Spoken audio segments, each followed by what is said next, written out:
Pilipinas, napakalupit!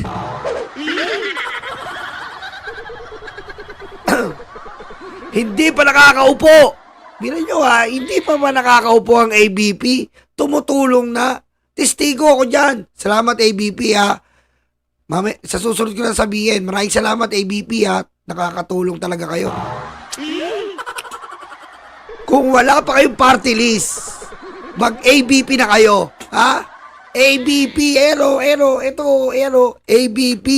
Ang bumbero ng Pilipinas. Ang ating mga bayani na tagapagtanggol, tagasagip sa anumang kalamidad, lalo-lalo na sa ating bagyo at mga sunog.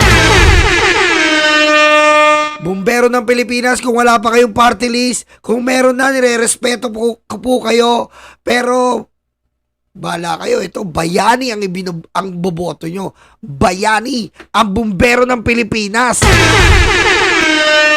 Ang mga magliligtas sa inyo sa anumang panganib, sunog, bagyo, baha, lindol, lahat ng sakuna. Sino tinatawag? Laging bumbero. Pagtapos sa bumbero, tsaka na lang darating yung mga kapulisan.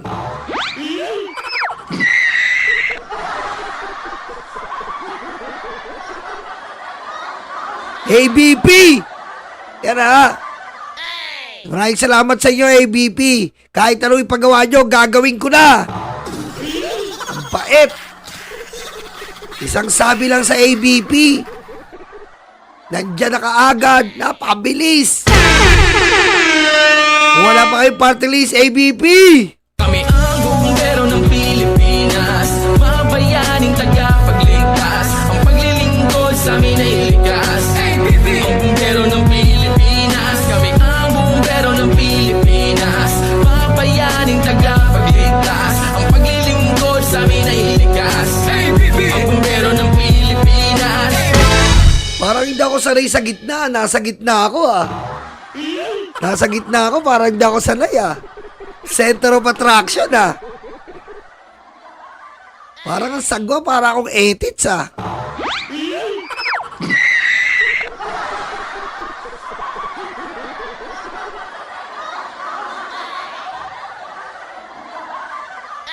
Hindi ba ako lang mukhang etits neto? Nasa gitna ako? Okay lang ba? Nasa gitna ako? Hindi ba ako mukhang etits? Parang mukhang etits ah.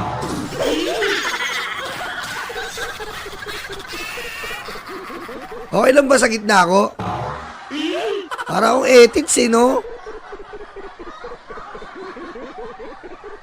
Ha? Para ba ako kandidato, pare kamandag? Parang, hindi, parang etits eh.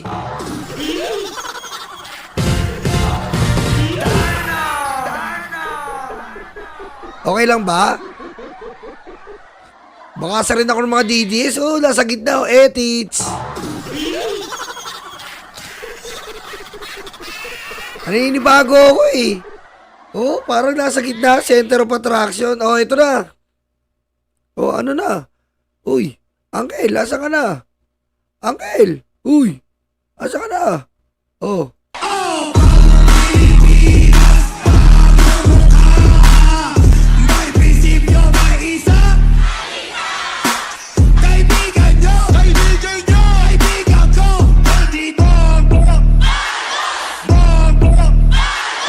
Ako, napakagandang balita nito sa ating Pangulo.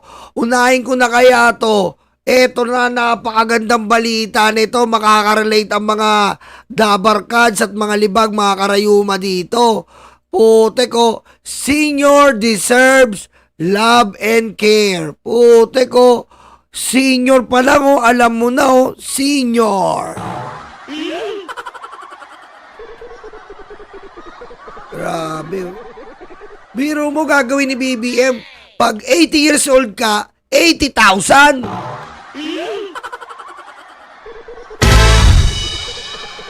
Biro mo yon? 80 years old ka, meron kang 80,000. 100 years old ka, 100K.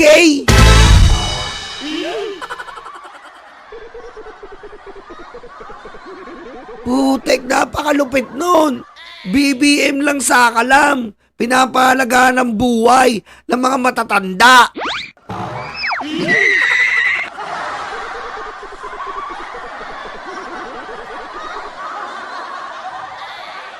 Hindi mo pwede advance, Susi. 40,000 ka lang.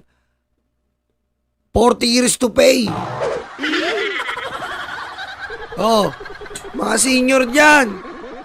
80 years old, 80,000. 100 years old, 100,000. Bukod pa dyan, may discount kayo sa mga establishment. Meron kayong 5, 10, 15, up to 20% discount. Pusang ama ho. Grabe naman yan.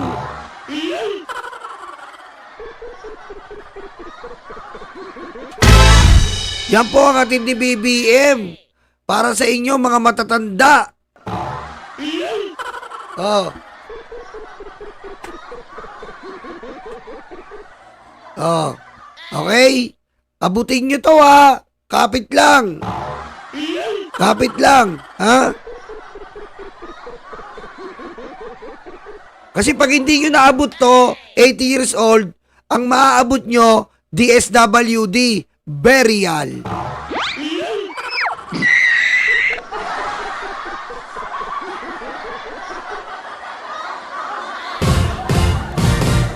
Okay? Huwag kayong mag-alala. Pag hindi nyo naabot yung 80,000, doon kayo sa DSWD, doon kayo sa burial, o kaya sa PSCSO.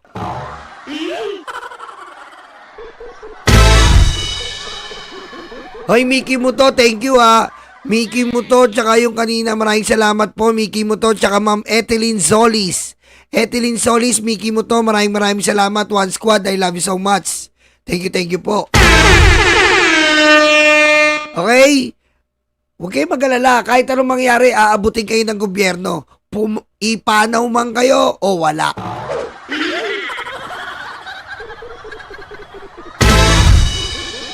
At kala nyo natatapos na, hindi pa. Meron pang si BBM. Eto na po, oh. Yan, magkakaroon na rin ng interconnected CCTV system. Magiging ligtas na sa mapayapang lipunan. Ano ba naman kasi nag-edit na ito eh? Paulit-ulit eh. Hindi na naman pa yan eh. Ayan po ha, magkakaroon po ng upgrade. At ito pa muna, sama na natin to. Pilipinas, isa sa nangungunang investment hub sa ASEAN.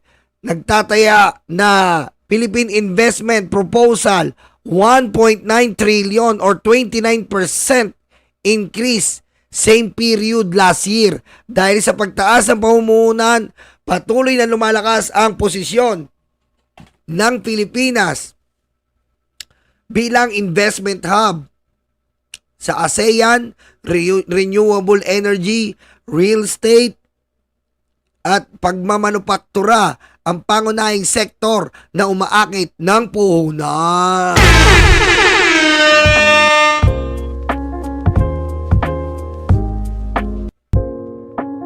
Ayan po at meron pa yan, hindi ko nasama eh. Ayan po, napakalupit talaga ng bagong Pilipinas. So, teka lang, anuin ko lang yung kinuha ko. Ito.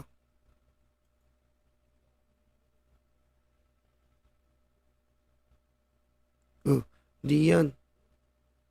Hala, saan nalagay yun? Putik talaga. Saan na naman nalagay yun? Saglit lang po medyo nalilito ako sa mga link ko eh. Sandali lang Dito ko nalagay yun eh.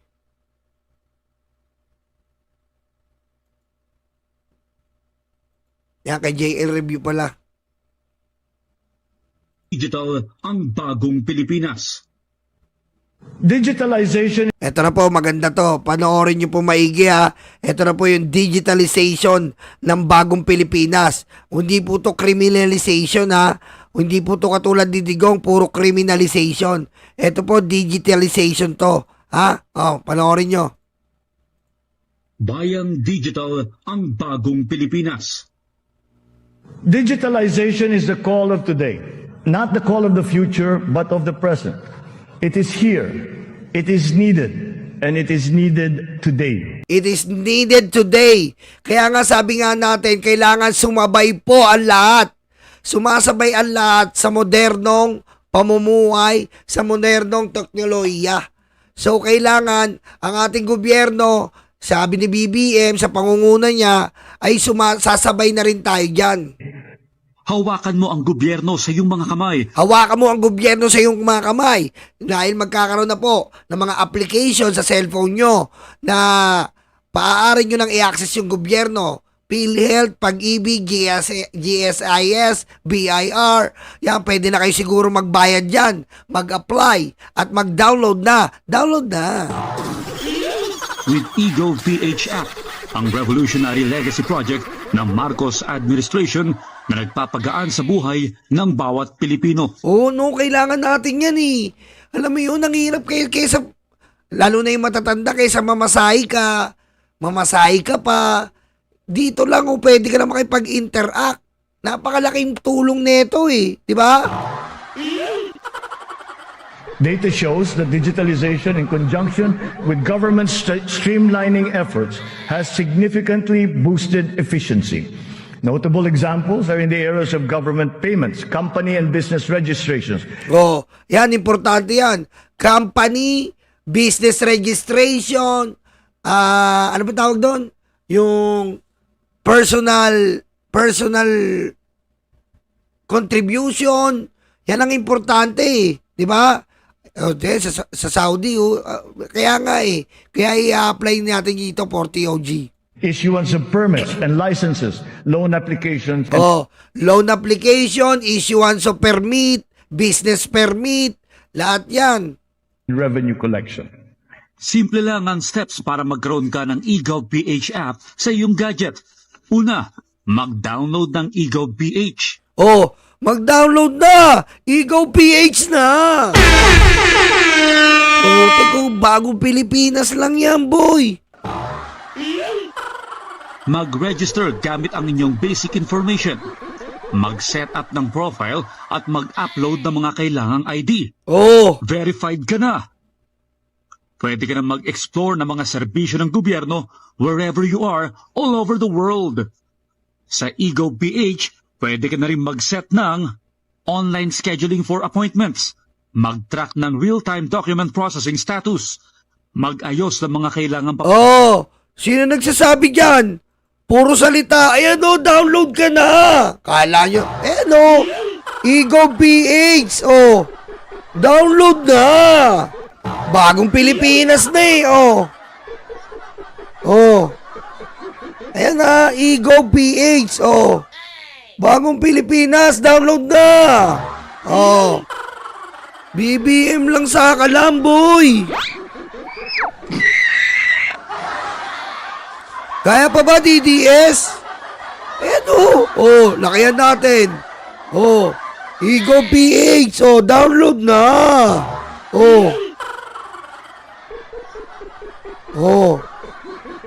Download na. Meron na ako niyan, na-download ko na. Puro salita daw, sabi ng DDSit eh. Download na mga DDSit. Download na. eGov.ph na tayo. Tingnan niya lang presidente, hindi puro papatayin ko kayo, putangin na nyo. Who is this stupid gun? Stupid gun. Stupid gun.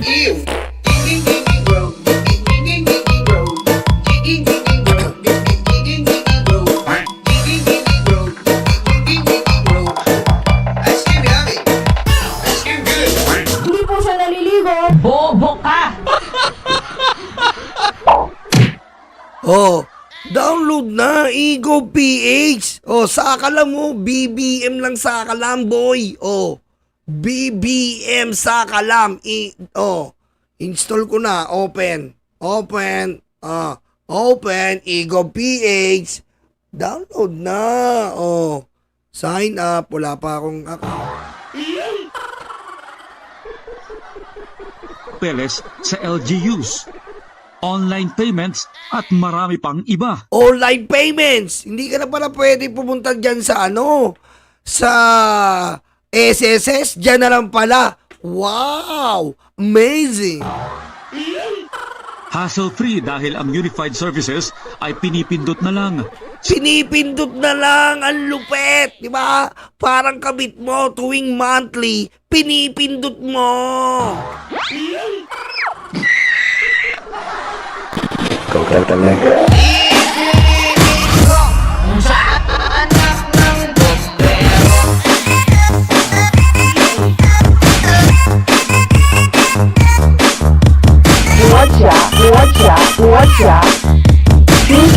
Xi Jinping. Diba? Parang kabit mo, hindi mo pwedeng pindutin araw-araw eh. So, monthly lang mo mapipindot, parang kabit. Diba? Pinipindot-pindot mo. Sa bagong Pilipinas, lahat ng serbisyo nasa isang app na. Nasa isang app na, pusang ama na yan, pati funeral nyo, nandyan na.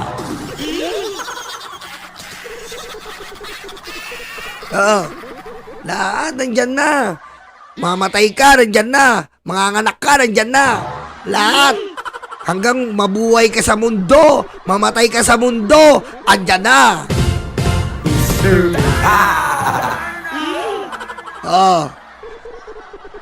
As envisioned, all key government services are to be integrated into the single and centralized mobile app for the convenience of the general public. Oh, tiklopit talaga ng BBM, yung centralized mobile app. Ayan nga yung eGov.ph. Wow, wow, wow.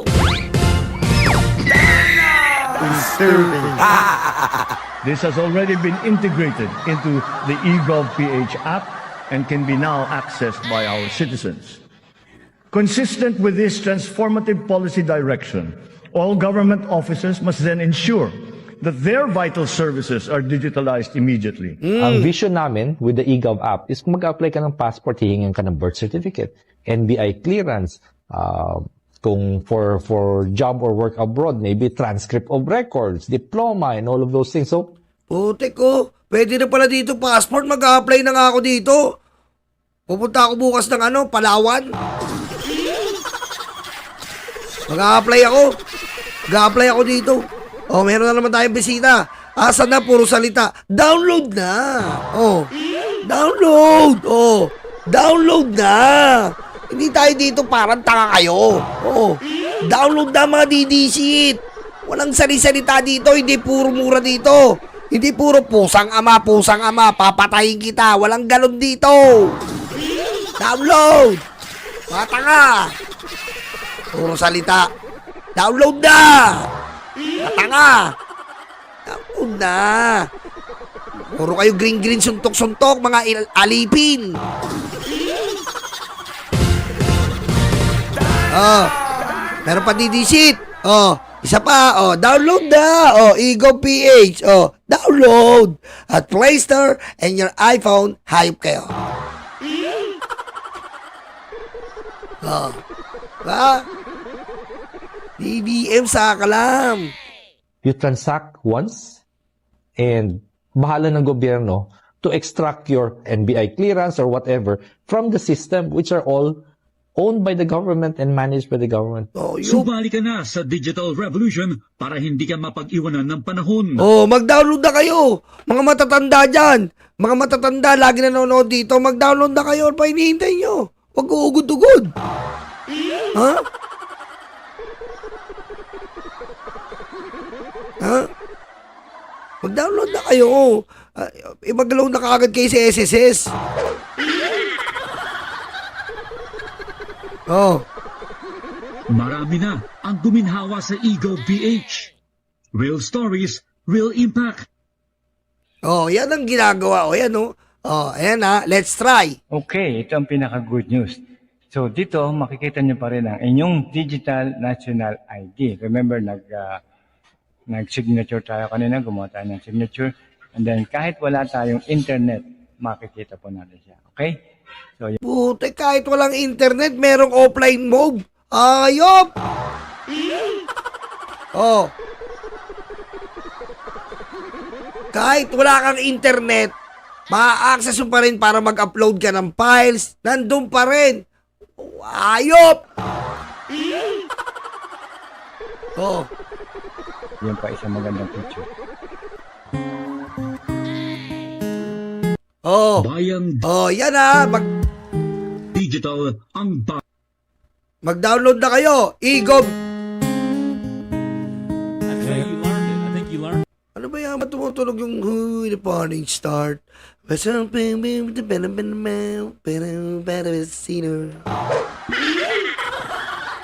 Oh, mag-download na kayo. Igov PH. Oh. Stupid. Oh. Yan na. Download na kayo. Ita-type nyo lang Igov PH. Pakita nga natin. Medyo lakayan natin to. Yan, yan. Lakayan natin. Ayan na. Ta-type nyo lang. Halimbawa dito. Igov PH. Ayan. Yan. Oh. Yan. Oh. Eto ha. Oh. Yan oh. Igov PH. Makikita nyo na kaagad. Okay? Huwag nyo sa Instagram. Oh. Yan ha. Igov PH. Ayan oh. Oh. Ayan o, nasa Play Store na. O, kiklik nyo lang yan. Anong gusto nyo? Google, Apple Store, or Apple Gallery. O, Igov PH para sa mga requirements nyo regarding sa ating gobyerno, SSS, Pag-ibig, GSIS, PhilHealth, iba't ibang klaseng branches ng gobyerno, NBI, Police Clearance, Business Permit. Nandiyan na po, Igov PH. Hatid sa inyo ng bagong Pilipinas. Hindi po yan katulad ng ng DDS government, DDS government, na wala pong ginawa kundi patayin kayo. Dito sa bagong Pilipinas, sa bagong Pilipinas po kasi BBM, buhay na buhay, mabisa. BBM. Tandaan nyo Hindi po to DDS, BBM po tayo. Buhay na buhay, mabisa. Hindi po DDS to. Dead na dead sa kanal. Ikaw talaga. Kung saan anak ng bombero.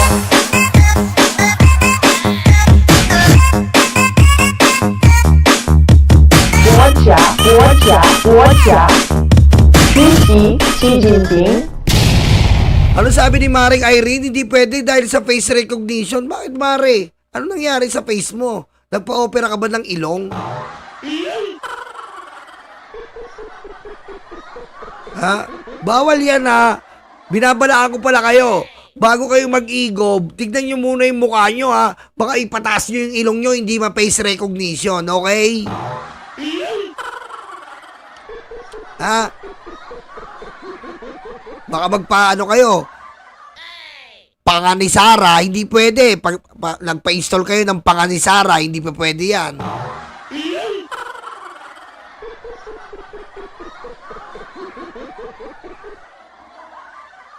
Sa CP mo yan, sa CP mo yan, sa CP mo yan. Okay? Yan na, Igov PH.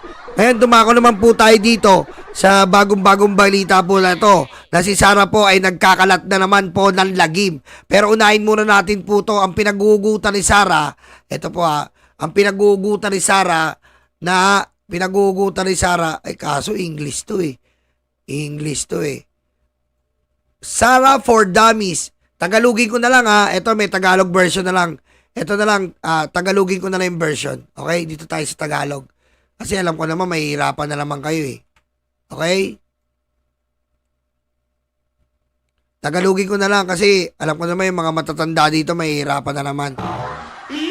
Adjust na lang natin yung sarili natin. Tatagalogin na lang natin, okay? Tagalogin na lang natin, adjust natin yung sarili natin.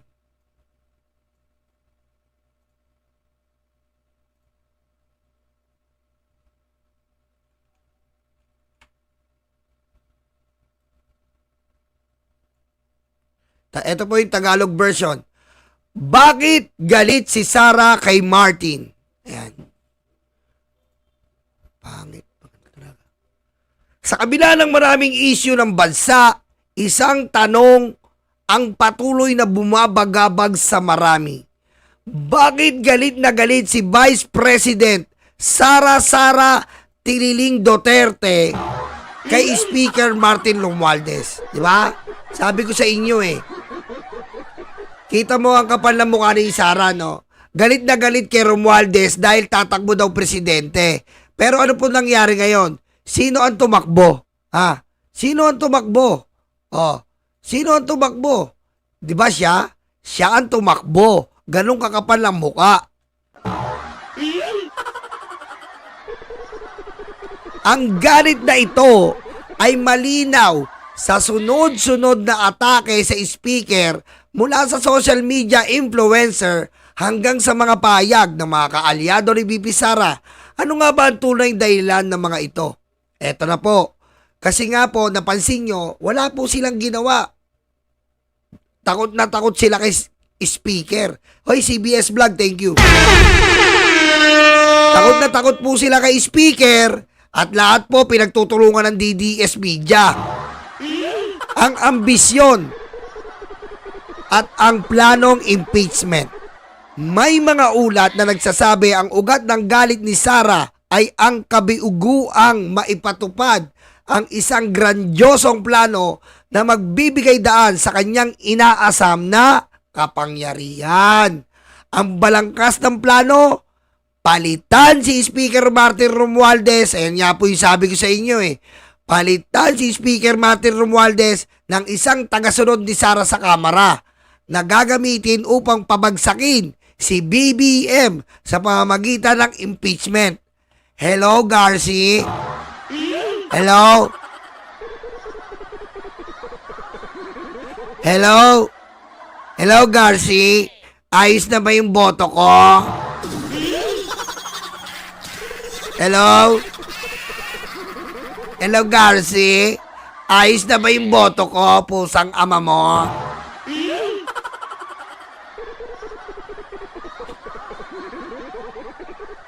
Ayon sa timeline, nagsimula lahat noong Pebrero 2023 nang si dating GMA Gloria Arroyo na kilalang pro-China aray.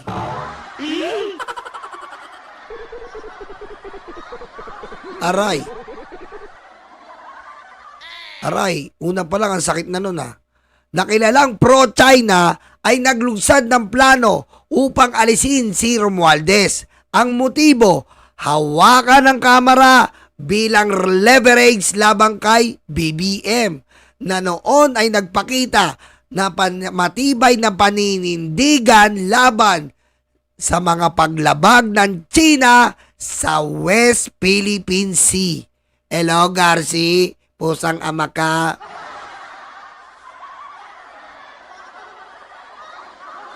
Bahagi ng plano ang pag-akit kay BP Sara upang sumali.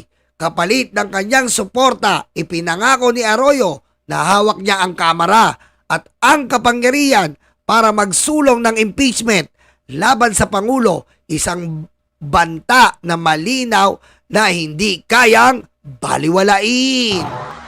Ayan po, sinabi ni Arroyo na hawak niya ang Kongreso. Dahil nga, siyempre, pinagmamalaki niya, malakas ang partido niya.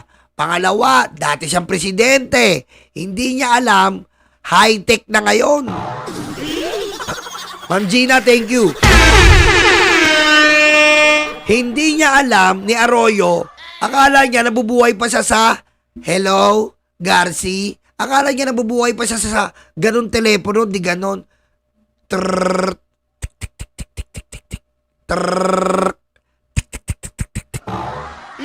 Hindi niya alam, high-tech na ngayon. Sa pamamagitan ng pang-amoy mo, madidetect mo na kung sino ang ahas. Sunod. Eto na, maganda po ito. Eto, pakinggan nyo to Eto, history to.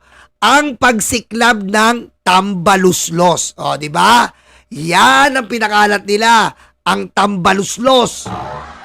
Nang malaman ng kampo ni Speaker Martin ang plano, mabilis silang kumilos. Mabilis silang kumilos upang gawing Deputy Speaker si Arroyo mula sa pagiging Senior Deputy Speaker. Dinemote Chilo Garci. Ang hakbang na ito ay nagparamdam sa kampo ni Sara at Arroyo na hindi na nila magagawa ang kanilang balak ng walang hadlang. Kasunod nito, eto na, pag-demote kay Arroyo, kasunod nito, nagbitiw si Sara sa lakas CMD, sinabayan ng makasaysayang insultong tambaluslos na malinaw na atake laban kay Speaker Romualdez. Kita nyo? Kita nyo? Ma'am Mercy, thank you. Nung na-demote si Arroyo, naramdaman niya na naaamoy na ni Speaker ang kabahuan. Hello? Naamoy na kita, Garci. Nung naramdaman na, eto na si Sara. Nagbitiw si Sara, nagparamdam, tapos nag-message kagad sa FB, tambaluslos. Sapul eh. Next.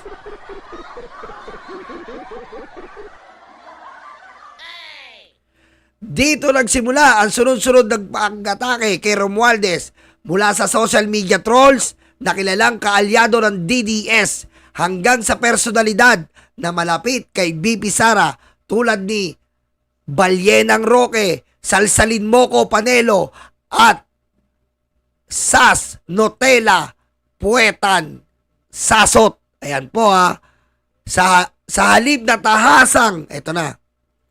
Sa halip na taasang atake ni Pangulong Marcos, nakatuon ng mga banat kay Speaker upang pahinain ang depensa ng administrasyon. Kita niyo, napansin nyo?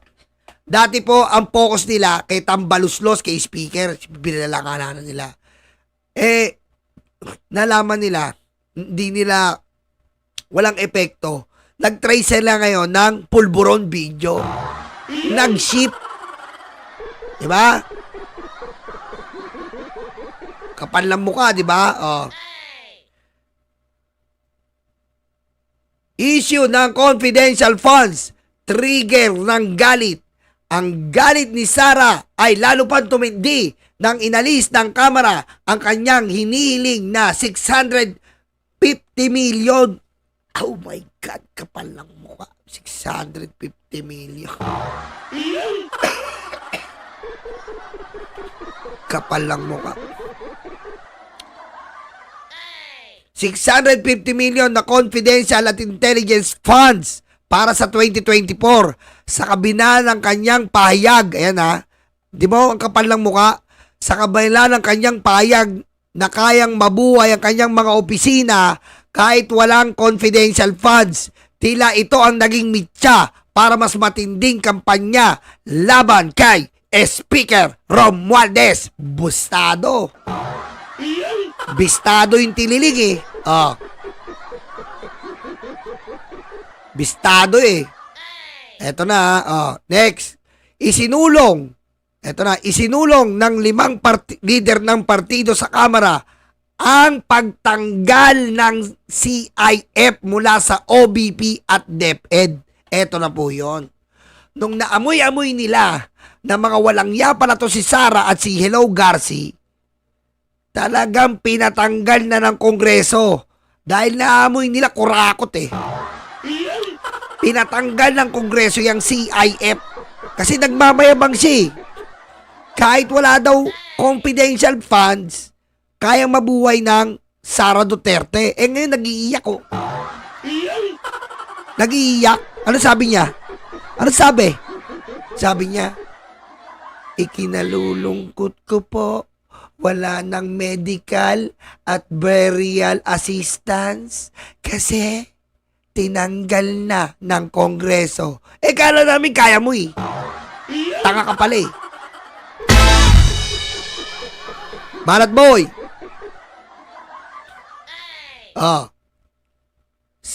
At inilipat ito sa mga ahensya. Maraming salamat po, Cathy Wanderer from Eastbourne, UK. Eurocopter.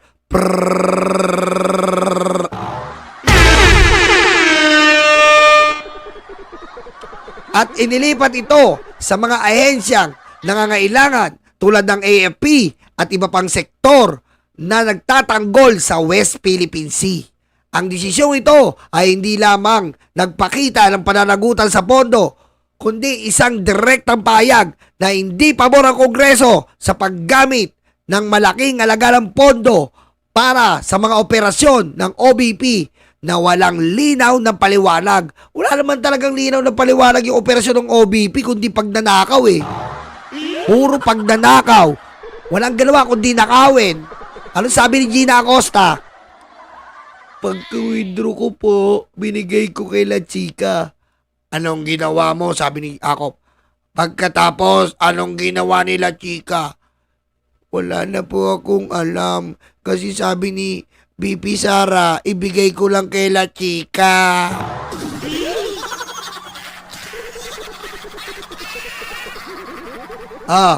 Ganong kagarapal ang mukha na yan. Sabi po ni BP Sara, withdrawing ko yung 125 million. Ilagay ko sa duffel bag na kulay black. Ibigay ko kay La Chica. Siguro, uuwi ni La Chica sa bahay ni Sara.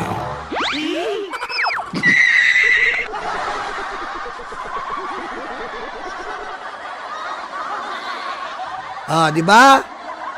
Ganon walang yain ni Sara yung pera natin. Sunod.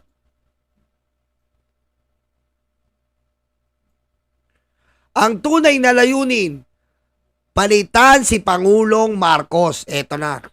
Hindi lang lingid sa marami na ang galit ni Sara kay Martin ay bahagi ng isang malawak na plano. Kapag napatalsik si Romualdez, ang kanyang kapalit ay magiging isang tagasunod ni Sara na magbibigay daan upang magpasulong ng impeachment laban kay Pangulong Marcos. Kapag na-impeach ang Pangulo, si Sara ang otomatikong papalit bilang presidente. Sa puntong yon, hawak na niya lahat ng sanay ng gobyerno mula sa lehislatibo hanggang ehekutibo. Ayan po ang iniiyak ni Sara ngayon, ang naunsyaming plano.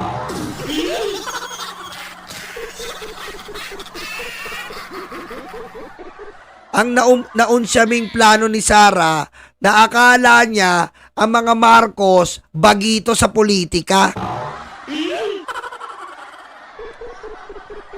Akala niya ang Pangulong Marcos at ang mga Romualdez bagito. Oy, maraming salamat Ma'am Gina. Shoutout po, Rishi naman, Japan. Ang angas kasi neto ang kakapal ng mukha ng mga Duterte. Akala mo kung sino na sila, isang beses lang naupo sa national. Nagsilakiyan na ang ulo. Mga local government lang to, na isang beses pa lang naupo yung tatay niyang demonyo. Tapos ngayon nanalo si Sara, akala mo nakawala sa koral. Akala mo ganun sila kalakas. Akala mo kung sino na sila. Na akala nila mamamanduan nila lahat. Kinasabwat pa yung si Elo Garci. Na wala naman tayong masabi kundi talagang ahas. Ang galawan ng Hello Garci na yan, ahas talaga. Simulat sa pulpa, ahas.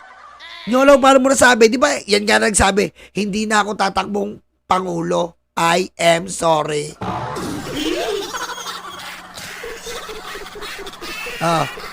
Kaya wala nagtitiwala dyan. Kung di ka ba naman tanga Sara, ang dahil mong sasamahan, yun talagang wala pang katiwa-tiwala yung tao. Yung taong pinilit niyang sementohan yung leeg niya.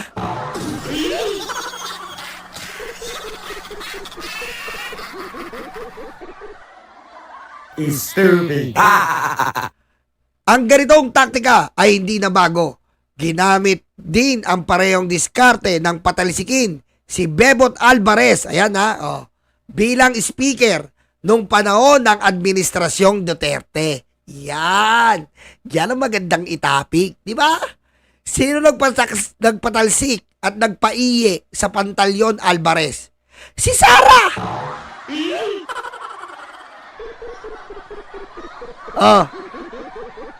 Sino nagpatalsik at nagpaiye sa Pantalyon Alvarez? Si Sara Duterte. Ganun siya mag-decide. Ngayon, nakala niya, panahon pa to ng tatay niya. Na mamamanipula niya ang mga congressman. Akala niya ganun pa yung kapangyarihan niya. kakasangkapanin niya si Hello Garci para mapatalsik si speaker. Akala niya ganun katanga yung mga Romualdez at Marcos sa politika.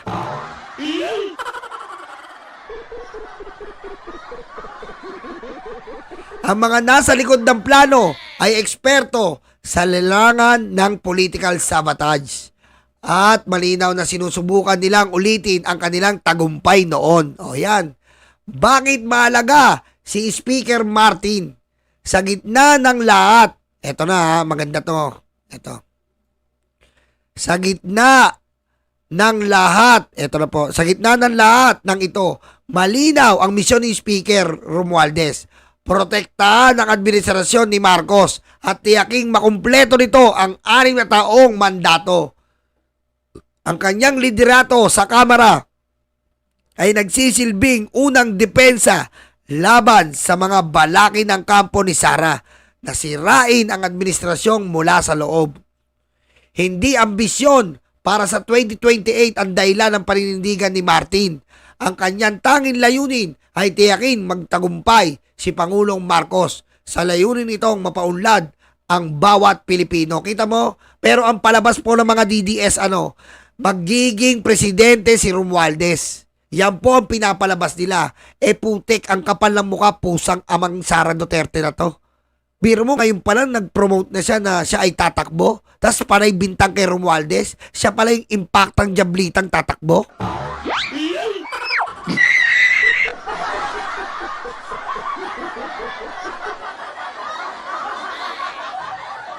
Banat ng banat kay Romualdez. Gusto na kasi niya maging presidente. Yung pala siya yung impacta.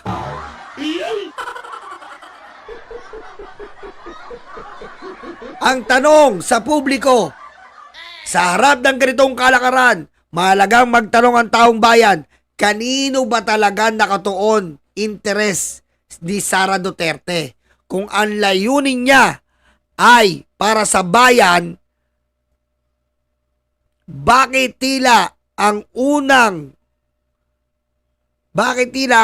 crosshair niya ay si Romualdez, isang pangunahing aliado ng administrasyon, at bakit tila may pattern ng pagtatangkang gawing kahina-hinala ang liderato ni Pangulong Marcos. O, yan ang nangyayari ngayon. Binibira si Marcos. 'Di ba? Kasi nga ganyan ang gusto ng mga Duterte. Hindi mapakali ang puwet nila ngayon. Kasi nga hindi nila kayang maghintay ng 6 na taon. Kasi nga paano sila makakapaghintay? Kita nyo naman po, umuusbong ang kawalangyaan nila ngayon. Nandyan ang kawalangyaan nila ngayon. Umuusbong ngayon. Kita nyo? Yun ang gustong pagilan ng mga Duterte. Yang kademonyohan, corruption, pagnanakaw nila. Tingnan mo si Digong, kahit nagigalo na nagsasalita pa.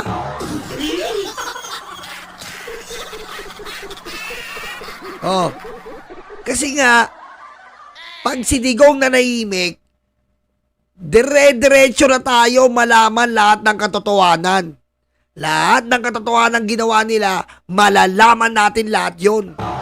Ngayon, pinipreempt nila sa pamamagitan ng black propaganda at mga propagandang demonyo. Yun ang ginagawa nila ngayon. Kaya nga nagkaroon yung TRICOM ng fake news eh. Oh. Ngayon, hindi na kayo ubra. Mawawala na kayong account.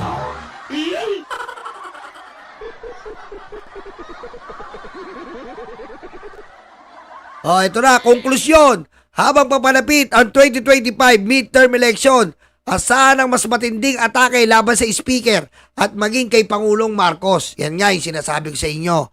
Abangan nyo na ang drama-rama with Sara. Ayan na. Sinasabi ko sa inyo, magugulantang na lang kayo. May kunyaring mababarel. May kunyaring maaksidente. May kunyaring pagtatangkaan ng buhay. Maghanda na kayo. Kasama yan sa propaganda. May kunyaring tinamaan. May kunyaring lahat lang yan. Puro kunyari. Alam nyo na. Oh. Asahan ang mas matinding atake laban sa speaker at kay BBM. Ngunit dapat magkaisa ang publiko sa pagdepensa sa administrasyon laban sa mga sumisira dito mula sa loob. Ang laban ay hindi lamang para sa liderato, kundi para sa kinabukasan ng bansa.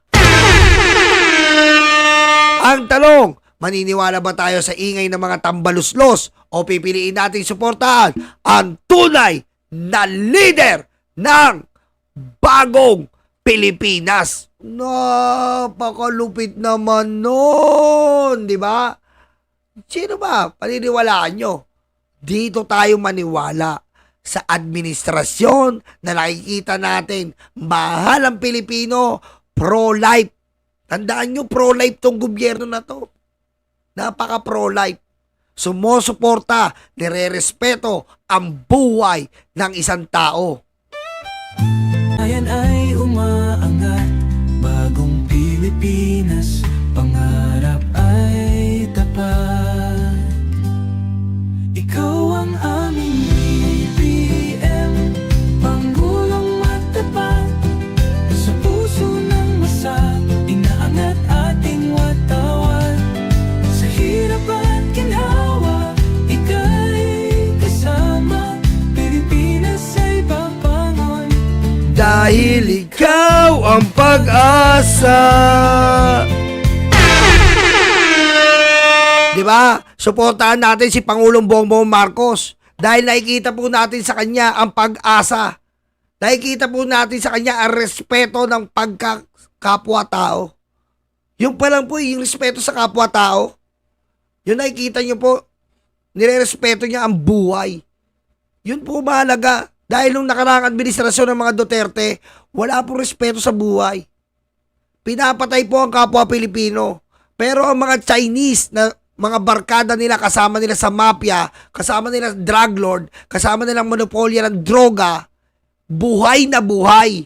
Nakakapagnegosyo pa. Nasa ibang bansa, ang sarap pa ng mga buhay. Samantalang si Guban, si Mark Taguba, na mga inosente, sila ang nagdurusa sa mga hindi nila kasalanan. Dapat ba yan ganyan? Oh. At saka kung mabuti ang hayop na demonyong mga Duterte na yan, ipagbalaki nyo yung pogo. Oh. Ipagbalaki nyo yung pogo. Dahil kung mabuti ang pogo, andito pa yan ngayon. Kung nagbebenepisyo ang taong bayan dyan sa pogo, andito pa yan ngayon. Kung malaki ang kinikita ng ating gobyerno dyan, nandito pa yan ngayon. Kung wala nasasaktan, na mamanipula, ang national threat natin ay maayos, nandito pa yan ngayon, di ba? O, DDS. O. Ikaw talaga.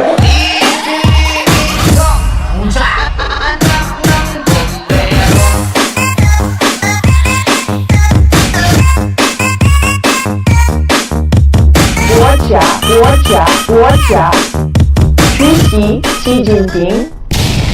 Kami ang bumbero ng Pilipinas, mabayaning tagapagligtas. Ang paglilingkod sa amin ay likas. Ang bumbero ng Pilipinas, kami ang bumbero ng Pilipinas, mabayaning tagapagligtas. Ang paglilingkod sa amin ay likas. Ang bumbero ng Pilipinas,